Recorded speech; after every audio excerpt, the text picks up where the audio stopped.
تو ہر سال ہم کو اس کی زکات دینی پڑے گی، کیونکہ سونا جوں کا تو 95 گرام ہمارے پاس موجود ہے، ہمارے پاس پڑا ہوگا۔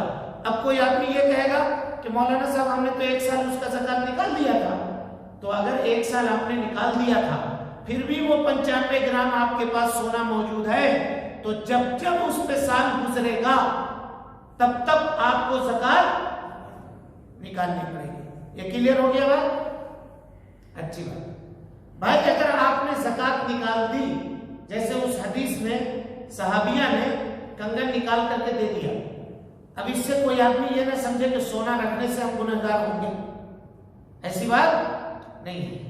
آپ 1 کوئنٹل سونا رکھ سکتے ہیں، رکھیے، کوئی حرج کی بات نہیں ہے، لیکن اس کا زکات دے دیجیے بس۔ اگر زکات دے دیجیے گا تو وہ سونا آپ کا پاک و صاف ہے، اس کے اوپر کوئی عذاب آپ کو ہونے والا نہیں ہے، بلکہ اللہ رب العالمین اس میں اور مزید برکت عطا کرے گا، جس کا زکات آپ نے اللہ رب العالمین کے راستے میں نکال دیا ہے یا دے دیا ہے۔ چاندی اسی طرح سے، چاندی کی زکات اگر کسی شخص کے پاس 595 گرام یا پورا راؤنڈ فگر میں کر دیجئے 600 گرام، کتنا؟ 600 گرام چاندی اگر کسی کے پاس ہے موجود اور اس پہ سال گزر گیا ہے، تو اس کے اوپر، اس کی قیمت کے اوپر 2.5% زکات اس کو نکالنی پڑے گی، جیسا سونا میں کیا تھا ویسے ہی چاندی میں۔ اب چلیے یہ بات سمجھ گئے؟ اب نہ تو میرے پاس سونا ہے اور نہ میرے پاس چاندی ہے، ہمارے پاس کیش ہے، روپیہ ہے، تو روپیہ کو ہم کس کے حساب سے شمار کریں گے؟ سونا کے حساب سے کریں گے یا چاندی کے حساب سے کریں گے؟ علماء کہتے ہیں کہ دونوں میں سے جو کم ہو اس کا اعتبار کیا جائے گا احتیاط کے لیے۔ تو دونوں میں سے کم کون ہوگا؟ چاندی کی قیمت۔ تو چاندی کی قیمت یعنی 600 گرام چاندی خریدنے کی قیمت ہمارے پاس ہے، اور اس پیسے کے اوپر سال گزر گیا ہے، تو اس پیسے پر 2.5% کے حساب سے ہم کو زکات نکالنی ہے۔ سمجھ میں آ گئی بات؟ کہیں بینک میں ہے یا کہیں ہے آپ کا پیسہ رکھا ہوا، یا تو گھر میں رکھا ہوا ہے یا بینک میں رکھا ہوا ہے۔ قرض میں اگر ہے تو پھر اس کا مسئلہ دوسرا ہے، وہ پھر ابھی ہم آپ کے سامنے لا کر کے بیان کر رہے ہیں۔ اور کبھی کبھی ایسا ہوتا ہے، دیکھیے بھائی ہم بات کرتے ہیں بہت صاف، بہت کھل کے کرتے ہیں، کبھی کبھی ایسا ہوتا ہے کہ بہت مسائل کی گہرائی میں ہم آپ کو لے کر جاتے ہیں، تو اب کچھ لوگ ایسا کہتے ہیں کہ کیا مولوی صاحب خالی سود پہ سود پہ سود پہ بات کرتے ہیں، اتنا بولنے کی کیا ضرورت ہے، اندر کے بولنے کی کیا ضرورت ہے؟ تو اگر اندر آپ سننا نہیں چاہتے ہیں تو آپ بولیے کہ اتنا اندر ہم کو مت بتاؤ، ہم کو اوپر اوپر بولو، ہم خالی اوپر اوپر سن کے چلے جائیں، کام ختم۔ جیسی روح ہوتی ہے فرشتہ ویسے ہی ہوتا ہے۔ اگر آپ یہ چاہیے گا کہ ہم کو ایسی اوپر اوپر، کیا مولوی صاحب خالی اندر لے جا کر کے ادھر ادھر، بھائی یہ مسائل ہیں اور یہ دین ہے، اگر اس کو نہیں سمجھیے گا، اب بغیر سمجھو ویسے خالی مفتی بننے کی کوشش کیجیے گا تو کام چلنے والا نہیں ہے۔ سمجھیے اس کو، بات کی گہرائی کو جانیے، یہ ہمارا دین ہے، اور اتنا کم سے کم علم حاصل کرنا یہ ہم سب کے اوپر فرض ہے، اتنا واجب ہے ہمارے اوپر۔ سمجھ میں آ رہی بات یا نہیں آ رہی؟ ہاں، تو اگر کسی کے پاس کیش ہے پیسہ اور سال گزر گیا ہے تو وہ کیش کے اوپر 2.5% کے حساب سے زکات نکالے گا۔ اب کیش کی 2 شکل ہو سکتی ہے، ہمارا کیش بینک میں ہے تو چلیے وہ میرا ہے، جب چاہے ہم اس کو نکال سکتے ہیں، لیکن میرا کیش کہاں ہے؟ ایک آدمی قرضہ لے کے گیا میرے سے، سنیے گا بہت سوال کرتے ہیں ایسا، اور جب مولوی صاحب بیان کرے اس کو انڈیویجول آ کے پوچھے گا، لیکن جب مولوی صاحب بیان میں بیان کرے تو کیا مولوی صاحب اتنا نیچے لے کے جاتے گا کو، تو کہاں اوپر لے کے جائیں؟ آپ کو کہاں لے کے جائیں بولیے؟ اگر زکات ہے، پیسہ ہے کسی کے پاس اور وہ قرضہ لیا ہے، تو قرضے کی 2 صورت ہو سکتی ہے۔ قرضہ لینے والا آدمی قرضے کو لوٹانے کے اوپر قادر ہے، مثال کے طور پہ آپ نے اپنے ایسے آدمی کو قرضہ دیا ہے جو قرضہ لے کر گیا ہے، اور آپ کو یقین ہے کہ ہم جب مانگیں گے یہ دے دے گا، جب مانگیں گے یہ دے دے گا. تو ایسے قرضے کے اوپر قرضہ دینے والے کو ہر سال زکات نکالنا ہے، ہر سال نکالنا. مثال کے طور پر 2 لاکھ روپے، 2 لاکھ روپے لینے کے بعد آپ کو پتا ہے کہ ہم جب چاہیں گے اس سے جا کر کے مانگ کے لے کے چلے آئیں گے وہ پیسہ. تو اگر اس پہ سال بیت گیا ہے تو ہر سال اس کی زکات آپ کو نکالنی پڑے گی. 1 سال 2 سال 3 سال 4 سال جب تک اس کے پاس رہے. ایک شکل تو یہ ہوئی. ایک دوسری شکل یہ ہوئی کہ آپ نے نہیں نکالی زکات، لیکن وہ پیسہ قرض لینے والا 3 سال کے بعد آپ کو واپس کرتا ہے، اور وہ آدمی لینے والا خوشحال ہے اور آپ کو اطمینان ہے کہ میرا پیسہ یہاں ڈوبے گا نہیں. تو ایسی صورت میں جس دن آپ کو پیسہ ملے گا، آپ کو 3 سال 4 سال جتنا سال تک وہ پیسہ اس کے پاس رہا ہے اتنے سال کا حساب کر کے زکات آپ کو نکالنا پڑے گا. سمجھ میں آئی بات کہ نہیں آئی؟ بولیے بھائی، سمجھے نہیں سمجھے؟ ایک شکل. اس کی دوسری شکل یہ ہے کہ ایک آدمی آپ سے قرضہ لیا. ہاں کیا ہے جی؟ ایک آدمی لیا قرضہ کسی سے. قرضہ لینے کے بعد ہم کو امید نہیں ہے کہ یہ قرضہ دے گا. لے کے گیا تھا قرضہ کہنے کے لیے 2 مہینے میں دے دیں گے. 2 سال ہو گیا نہیں دے رہا، ٹہلا رہا، دینے کا نام نہیں لے رہا مثال کے طور پر. تو ایسے قرضہ لیے ہوئے پہ زکات نہیں ہے. ہاں لیکن جب وہ واپس کرے گا 5 سال کے بعد 10 سال کے بعد، تو جس دن آپ کو ملا اسی دن کا زکات نکال دیجیے بس، اور نکالنے کی ضرورت نہیں ہے. جب بھی ملا 1 سال کا زکات نکال دیجیے، ہو گیا. اب اسی کو قیاس کیجئے. آپ نے ایک دکان خریدی، مثال کے طور پہ دکان ہے آپ کی. دکان میں پگڑی کی رقم آپ نے 5 لاکھ روپے دیا ہے دکاندار کو، یا جو جس کا دکان مکان مالک ہے اس کو. اب وہ 5 لاکھ روپے اس کے پاس آپ کا پڑا ہوا ہے. 5 لاکھ روپے میں آپ کو زکات نکالنا ہے کہ نہیں نکالنا ہے؟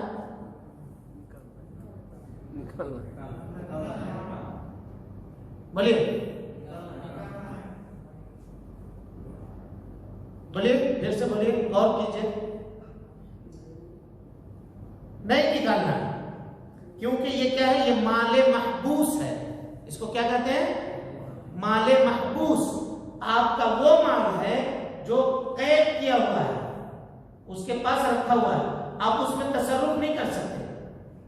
ہاں جس دن آپ دکان چھوڑیے گا اس دن وہ 5 لاکھ واپس کرے گا آپ کو.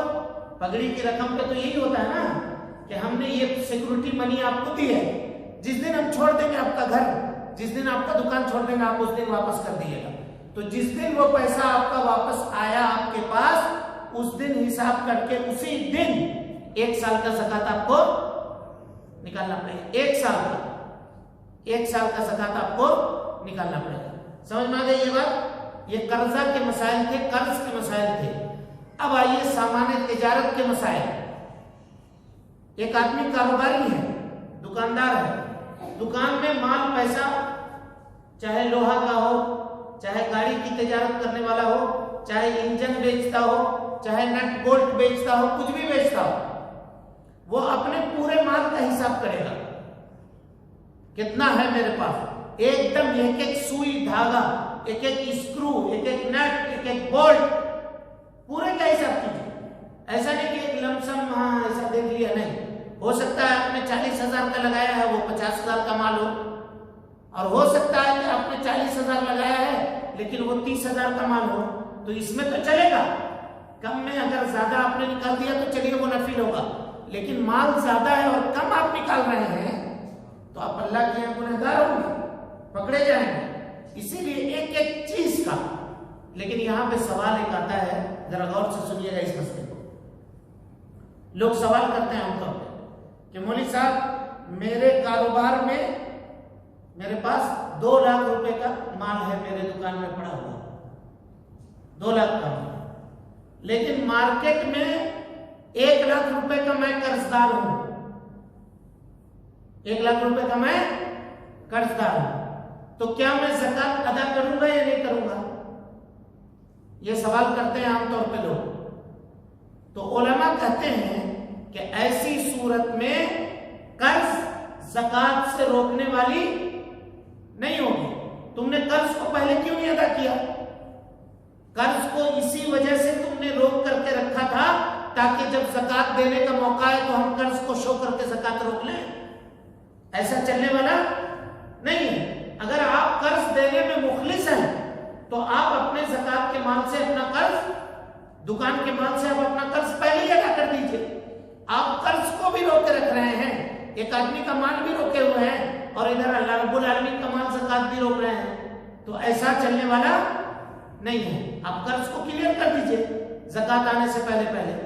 اگر آپ نہیں کرتے ہیں تو پھر آپ کو زکات دینی پڑے گی. جو کچھ جتنا مال ہے ایک دم، ایک سوئی دھاگا کا، ایک نٹ کا، بولٹ کا، اسکرو کا، سب چیز کا حساب کر کے 2.5% نکال کر کے زکات دینی پڑے گی. سمجھ میں آ گئی بات؟ ٹھیک. ایک آدمی کے پاس بلڈنگ ہے اس کے پاس 10 بلڈنگ ہے مثال کے طور پہ شہر میں، اور 10 بلڈنگوں کو کرائے کے اوپر وہ لگائے ہوا ہے، کرائے پر لگا کر کے رکھا ہے اس نے. تو اب کرایہ جو اس کو مل رہا ہے، کرائے کا رقم اگر سال بھر میں اتنا جمع ہو جا رہا ہے کہ جس سے 600 گرام چاندی خرید سکتے ہیں اور اس پہ سال گزر رہا ہے، تب اس کے اوپر 2.5% کے حساب سے زکات نکلے گا. سمجھ میں آ رہی بات؟ گھر کے اوپر نہیں نکلے گا زکات. کس پہ نکلے گا؟ کرائے کے اوپر. جو آمدنی آ رہی ہے اس کے اوپر زکات نکلے گا.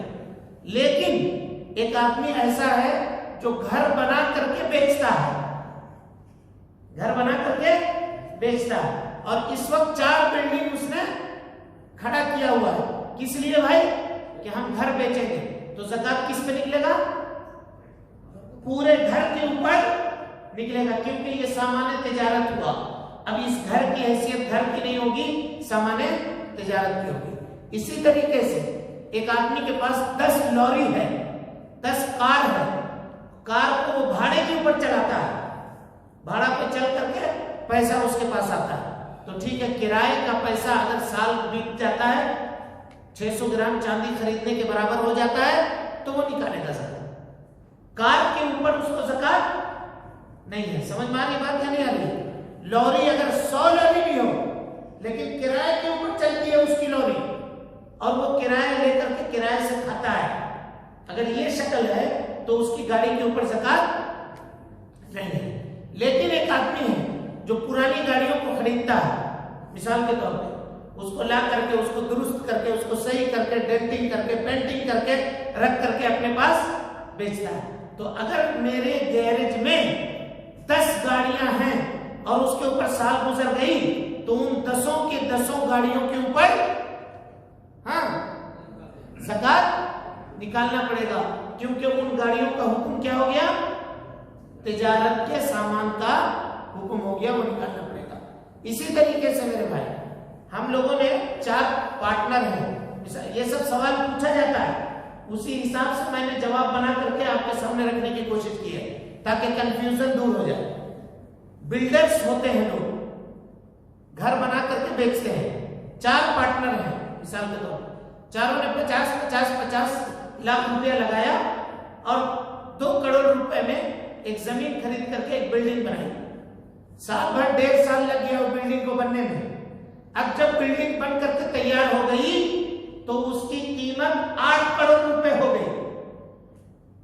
2 کروڑ لگایا تھا ہم نے، قیمت کتنی ہو گئی؟ 4 کروڑ ہو گئی. تو زکات 4 کروڑ پہ نکلے گا یا 2 کروڑ پہ نکلے گا؟ 4 کروڑ پہ نکلے گا زکات. پورے مال کے اوپر زکات نکلے گا. سمجھ میں آ رہی بات؟ یہی وہ چیزیں ہوتی ہیں جہاں پر عام طور پہ کنفیوژن کا معاملہ ہوتا ہے. اس کو ہم نے جو میسر ہو سکتا تھا وہ آپ کے سامنے رکھ دیا. اب اس کے بعد آئیے 5 منٹ میں بات کو ختم کریں گے، سمیٹیں گے. جو بھی شخص اپنے مال کو جمع کرتا ہے بھائی اور اس کی زکات نہیں نکالتا ہے، قیامت کے دن اس کے عذاب کو سن لیجیے. اللہ تعالیٰ کہتا ہے وَالَّذِينَ يَكْنِزُونَ الذَّهَبَ وَالْفِضَّةَ جو لوگ سونے اور چاندی کو جمع کرتے ہیں، سونا چاندی کا نام لیا، اس سے مراد سب چیزیں ہیں، پیسہ، کاغذ کا پیسہ وہ بھی جمع کرتے ہیں لوگ، جو جمع کرتے ہیں وَلَا يُنْفِقُونَهَا فِي سَبِيلِ اللَّهِ، اور اللہ کے راستے میں اس کو خرچ نہیں کرتے، یعنی زکات نہیں دیتے، تو اے اللہ کے نبی صلی اللہ علیہ وسلم فَبَشِّرْهُمْ بِعَذَابٍ أَلِيمٍ، ان کو دردناک عذاب کی خوشخبری سنا دیجیے۔ عذاب کی خوشخبری نہیں ہوتی ہے، لیکن اللہ تعالیٰ نے بطور تھریٹ کے، بطور ٹھٹھا کرنے کے بتایا لوگوں کو کہ عذاب کی خوشخبری ہم تم کو سنا رہے ہیں۔ کیسا عذاب؟ یوم یحمى علیہا فی نار جہنم۔ حافظ ابن کثیر رحمۃ اللہ علیہ کہتے ہیں، غور سے سنیے قرآن مجید کے بلاغت نظام کو، کہا کہ آگ کے اوپر کسی چیز کو رکھ کر کے گرم کیا جائے تو یہ چیز اتنی گرم نہیں ہوگی، لیکن کسی چیز کے اوپر آگ کو رکھا جائے تو یہ چیز جو آگ کے نیچے ہے یہ زیادہ گرم ہوگی، یعنی جہاں پہ چولہا جلایا جاتا ہے وہ زمین زیادہ گرم ہوتی ہے بنسبت اس کے کہ جو دکچی جو اوپر چڑھایا گیا ہے، اس کے مقابلے میں یہ زمین یہ زیادہ گرم ہوتی ہے۔ سمجھ میں آ رہی بات؟ تو اللہ نے کہا یوم یحمى علیہا فی نار جہنم، ہم اس کو گرم کریں گے جہنم کی آگ میں، یعنی آگ کو، سونا چاندی کو نیچے رکھیں گے، آگ کو اوپر رکھیں گے، فتقوا بها، اور اس سے لے کر کے داغیں گے، جباہم ان کی پیشانیوں کو، وظہورہم ان کے بدن کو، اور وجنوبہم وظہورہم ان کے پہلوؤں کو اور ان کے پیٹھ کو داغیں گے، ان کے پیٹھ کو داغیں گے۔ حافظ ابن کثیر رحمۃ اللہ علیہ کہتے ہیں کہ جانتے ہیں یہ چیز کیوں ہے؟ عذاب داغنے کا یہ صرف انسان کے جسم کے 3 جگہ پہ کیوں ہے جانتے ہیں؟ کہ جو آدمی بخیل ہوتا ہے، زکات دینے والا نہیں ہوتا ہے، اگر اس سے زکات مانگیے گا تو سب سے پہلے اس کو اس کی پیشانی پہ فرق پڑے گا، ایسا وہ کرے گا، کیا مانگتے ہو میرے سے؟